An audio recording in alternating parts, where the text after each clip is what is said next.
अस्सलाम वालेकुम students. Last topic में हमने आयनिक रेडियस के बारे में पढ़ा था। आयनिक रेडियस की डेफिनेशन पढ़ी थी। इसके एक्सप्लेनेशन में हमने इसका ट्रेंड पढ़ा था कि पीरियोडिक टेबल में along period and along group ये किस तरह से चेंज होता है। आज का जो हमारा टॉपिक है आयोनाइजेशन एनर्जी के बारे में है। आज हमने आयोनाइजेशन एनर्जी की डेफिनेशन पढ़नी है। आयोनाइजेशन एनर्जी कहते किसे हैं, इसके अलावा हमने इसका ट्रेंड पढ़ना है अलोंग पीरियोडिक टेबल के ग्रुप में किस तरह से चेंज होती है और पीरियड में किस तरह से चेंज होती है। स्टूडेंट्स, आयोनाइजेशन एनर्जी जो है ये वो मिनिमम अमाउंट ऑफ एनर्जी होती है जो कि किसी भी एटम के आइसोलेटेड गैशियस एटम के आउटर मोस्ट शेल से इलेक्ट्रॉन जब निकलता है तो वो जो एनर्जी जो रिक्वायर होती है उस इलेक्ट्रॉन को निकालने के लिए उस एनर्जी को हम आयोनाइजेशन एनर्जी कहते हैं। किसी भी गैशियस एटम के आउटर मोस्ट शेल में से इलेक्ट्रॉन निकालने के लिए जो एनर्जी चाहिए होती है, रिक्वायर होती है, उसको हम आयोनाइजेशन एनर्जी बोलते हैं। यहाँ पे हमने बात की है गैशियस एटम की, आइसोलेटेड गैशियस एटम की। गैशियस एटम हमने इसलिए इसकी बात की है गैशियस एटम की क्योंकि गैशियस एटम जो होगा उसमें कोई अट्रैक्शन नहीं होगी between elements, between atoms. That's why हमने जो है गैशियस एटम की बात की है। आयोनाइजेशन एनर्जी जो सोडियम की है वो 496 किलो जूल पर मोल है। सोडियम एटम जो है इसकी ionisation energy 496 kilo joule per मोल है। यानी कि जो सोडियम एटम होगा उसके आउटर मोस्ट शेल में से एक इलेक्ट्रॉन निकालने के लिए हम 496 किलो जूल पर मोल से एनर्जी देंगे तो जाके एक इलेक्ट्रॉन रिमूव होगा और सोडियम जो है वो सोडियम आयन में यानी सोडियम कैटायन में कन्वर्ट होगा। ये इक्वेशन देखिए, सोडियम न्यूट्रल जो एटम है जब इसमें से एक इलेक्ट्रॉन निकलता है तो उसके लिए जो एनर्जी चाहिए होती है वो 496 kilo joule per mole energy होगी। Element with greater number of electron have more than one values of ionisation energy. ठीक है कि जिन एलिमेंट्स में अब सोडियम में तो सिर्फ एक इलेक्ट्रॉन था, आउटर मोस्ट शेल में सिर्फ एक इलेक्ट्रॉन था, तो उससे स्टेबल होने के लिए सिर्फ उस एक इलेक्ट्रॉन को निकालने की ज़रूरत थी। कुछ एलिमेंट्स या मेटल्स आप कह सकते हैं क्योंकि मेटल्स जो है वो केटायंस बनाने की टेंडेंसी रखती हैं, तो कुछ एटम्स ऐसे होते हैं जिसके आउटर मोस्ट शेल में एक से ज़्यादा इलेक्ट्रॉन होते हैं, तो उस एक से ज़्यादा इलेक्ट्रॉन को निकालने के लिए एक से ज़्यादा आयोनाइजेशन एनर्जीज जो होती हैं उन एटम्स की होती हैं, उन एलिमेंट्स की होती हैं। जैसे मैग्नीशियम है तो मैग्नीशियम सेकंड ग्रुप से बिलोंग करता है। ठीक है, तो इस मैग्नीशियम में से जब आप उसका एक इलेक्ट्रॉन निकालेंगे, फर्स्ट इलेक्ट्रॉन उसका निकालेंगे तो 738 किलो जूल पर मोल आप इसे एनर्जी देंगी तो जाके एक इलेक्ट्रॉन रिमूव होगा। अब इसके आउटर मोस्ट शेल में 2 इलेक्ट्रॉन होते हैं, एटॉमिक नंबर इसका 12 होता है। 2 पहले शेल में आ जाएंगे, 8 जो है दूसरे शेल में, और जो 2 रह जाएंगे वो आउटर मोस्ट शेल में आ जाएंगे। तो इस तरह एक इलेक्ट्रॉन जब रिमूव होगा तो 738 किलो जूल पर मोल इसकी आयोनाइजेशन एनर्जी है। तो दूसरा इलेक्ट्रॉन रिमूव करने के लिए हमें दोबारा उसको आयोनाइजेशन एनर्जी देनी होगी और वो ज़्यादा होगी पहले की निस्बत। ठीक है, अब यहाँ पे सवाल ये बनता है कि सेकंड आयोनाइजेशन एनर्जी यानी पहला इलेक्ट्रॉन निकालने के लिए तो हमें सिर्फ 738 एनर्जी देनी पड़ी, लेकिन दूसरा इलेक्ट्रॉन निकालने के लिए 1451 kilo joule per mole energy देनी पड़ी तो जाके दूसरा इलेक्ट्रॉन रिमूव होगा। ऐसा इसलिए होता है क्योंकि देखिए जब एक इलेक्ट्रॉन निकला है तो प्रोटॉन की तादाद ज़्यादा होगी, इलेक्ट्रॉन की तादाद कम हो जाएगी क्योंकि एक रिमूव हो गया।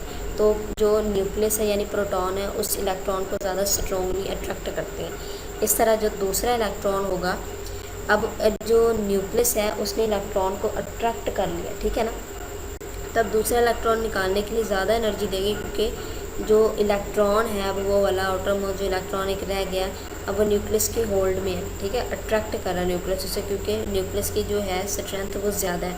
तो उस दूसरे इलेक्ट्रॉन को निकालने के लिए हमें जो है इसको ज़्यादा एनर्जी देनी पड़ेगी, इसलिए सेकेंड आयोनाइजेशन एनर्जी की वैल्यू ज़्यादा होती है फर्स्ट से। अब इसका हम ट्रेंड पढ़ते हैं कि अलोंग ग्रुप जो है ये किस तरह से चेंज होता है। The factor upon which ionisation energy of an atom mainly depends are magnitude और न्यूक्लियर चार्ज। ठीक है, वो फैक्टर जिस पे आयोनाइजेशन एनर्जी डिपेंड करती है वो कौन सा है, न्यूक्लियर चार्ज है, यानी कि उसका जो न्यूक्लियस का जो चार्ज है वो साइज़ क्या है एटम का और शील्डिंग इफेक्ट क्या है।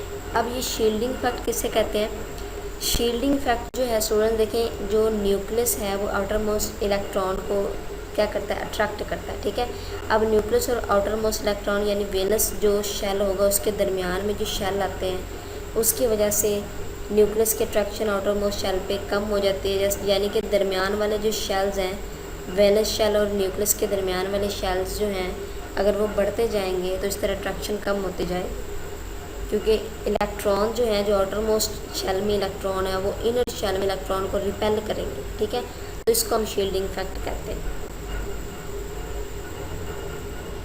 शील्डिंग इफेक्ट जो है इज एक्चुअली द रिपल्जन। ठीक है, ये क्या रिपल्जन है, due to the electrons in between the nucleus and outer most shell. ठीक है, यानी कि जो आउटर मोस्ट शेल में और न्यूक्लियस के दरमियान में जो इलेक्ट्रॉन उसकी वजह से जो रिपल्जन होती है उसको हम कहते हैं शील्डिंग इफेक्ट। ये जो इफेक्ट है इंक्रीज़ होता है as the size of atom increases. ज़ाहिर बात है जितना साइज़ जो एटम का इंक्रीज़ होगा और जो शेल्स हैं वो इंक्रीज़ होंगे, शील्डिंग इफेक्ट इंक्रीज़ होगा, क्योंकि इलेक्ट्रॉन जो शेल्स हैं वो सक्सेसिवली ऐड होंगे। ठीक है, in each period has more number of electron shield the nucleus. ठीक है, यानी कि आपके पास ईच ग्रुप में in each group has the number of electrons shield the nucleus, यानी कि आप ग्रुप में फ्रॉम टॉप टू बॉटम आएंगी तो शेल्स जो है वो इंक्रीज़ होते जाते हैं, यानी शील्डिंग इफेक्ट जो है इंक्रीज़ हो जाएगा।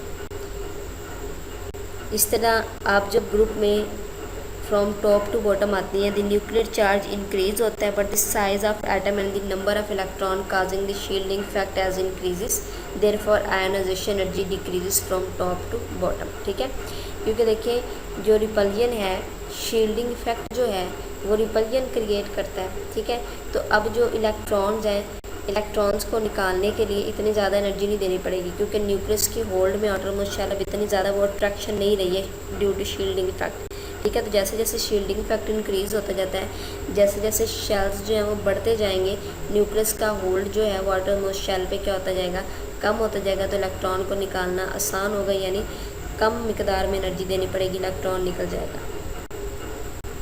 That is why the alkali metals, for example, it is easier to remove electron from cesium atom than from lithium atom। ठीक है, कि आप अगर लिथियम एटम जो है फर्स्ट में मौजूद है, सीजियम लास्ट में है, तो लिथियम से इलेक्ट्रॉन रिमूव करना आसान इतना नहीं है जितना कि सीजियम से है, क्योंकि सीजियम में शेल्स ज़्यादा आ जाते हैं, शील्डिंग इफेक्ट ज़्यादा है। तो जैसे जैसे शील्डिंग इफेक्ट बढ़ेगा वैसे वैसे जो है आयोनाइजेशन एनर्जी डिक्रीज़ होगी। तो from top to bottom in a group ionisation energy value decreases. Second जो है वेरिएशन अक्रॉस अ पीरियड, हमने पीरियड के अलोंग जो है वेरिएशन पढ़नी है कि पीरियड के लॉन्ग आयोनाइजेशन एनर्जी किस तरह से चेंज होती है। तो पीरियड के लॉन्ग जो है generally smaller the atom with the greater nuclear charge, more strongly the electrons are bound to nucleus and hence higher the ionization energy of the atom। ठीक है, हमने पढ़ा था कि along पीरियड जो है वो एटॉमिक साइज़ जो है, एटॉमिक रेडियस जो है वो क्या होता है, डिक्रीज़ होता है। तो एटॉमिक रेडियस डिक्रीज़ हुआ मतलब अट्रैक्शन जो है अगर न्यूक्लियस की बड़ी थी आउटर मोस्ट शेल पे, इसीलिए एटॉमिक जो साइज़ है, रेडियस, वो डिक्रीज़ हुआ है। तो एटॉमिक रेडियस डिक्रीज़ हुआ है तो इस वजह से जो आयोनाइजेशन एनर्जी की वैल्यू है वो बढ़ जाएगी, क्योंकि देखिए न्यूक्लियस का होल्ड जो है वाटर मोस्ट शेल पे बढ़ गया है, तो अब हमें ज़्यादा मिकदार में एनर्जी देनी पड़ेगी, तो जाके इलेक्ट्रॉन जो है वो रिमूव होगा। तो अलॉन्ग पीरियड आयोनाइजेशन एनर्जी की वैल्यू क्या होती है, इंक्रीज़ होती है। By moving from left to right in a period the outer most shell remain the same, यानी कि वो कह रहे हैं कि जो शेल्स हैं वो सेम रहते हैं। ये हमने पिछले लेक्चर में बात की थी, अलॉन्ग पीरियड शेल सेम रहता है, शेल जो चेंज नहीं होते। न्यूक्लियर चार्ज जो है वो इंक्रीज़ हो जाता है। ठीक है, न्यूक्लियर चार्ज जब इंक्रीज़ होगा तो वही आटोमोस शेल को पे उसका होल्ड बढ़ जाएगा, तो इस वजह से इलेक्ट्रॉन को निकालना वो डिफ़िकल्ट होगा, यानी ज़्यादा मिकदार में एनर्जी देनी पड़ेगी। Although number of electron are decreasing in the case, but the shielding effect is not very effective। यानी शील्डिंग इफेक्ट जो है प्रोमिनेंट फैक्टर है इसमें। तो शील्डिंग इफेक्ट जो है वो ज़्यादा नहीं बढ़ रहा, क्योंकि शेल्स नहीं बढ़ रही, शेल्स उतने अलॉन्ग पीरियड शेल चेंज नहीं होते, शेल उतने ही रहते, तो शेल्स की वजह से शील्डिंग इफेक्ट भी चेंज नहीं हो रहा। तो इसलिए वो कह रहे हैं कि आयोनाइजेशन एनर्जी की वैल्यू हाई होती है। आज का जो हमारा टॉपिक है इसमें दो शॉर्ट क्वेश्चंस बन रहे हैं। एक तो ये शील्डिंग इफेक्ट की डेफिनेशन, शील्डिंग इफेक्ट किसे कहते हैं, दूसरा, आयोनाइजेशन एनर्जी की डेफिनेशन पूछ सकते हैं। फर्स्ट आयोनाइजेशन एनर्जी की डेफिनेशन किसे कहते हैं, सेकंड आयोनाइजेशन एनर्जी किसे कहते हैं। इसके अलावा जो है वो कह सकते हैं कि define ionisation energy, right it's trend along periodic table में इसका ट्रेंड लिखे। तो इस तरह के जो है ये लॉन्ग क्वेश्चन भी आ सकता है, लॉन्ग क्वेश्चन जो है पेपर में आया होगा इसलिए। नेक्स्ट टॉपिक में स्टूडेंट्स हम इलेक्ट्रॉन एफिनिटी के बारे में पढ़ेंगे और इसका ट्रेंड जो है पीरियोडिक टेबल में उसके बारे में पढ़ेंगे।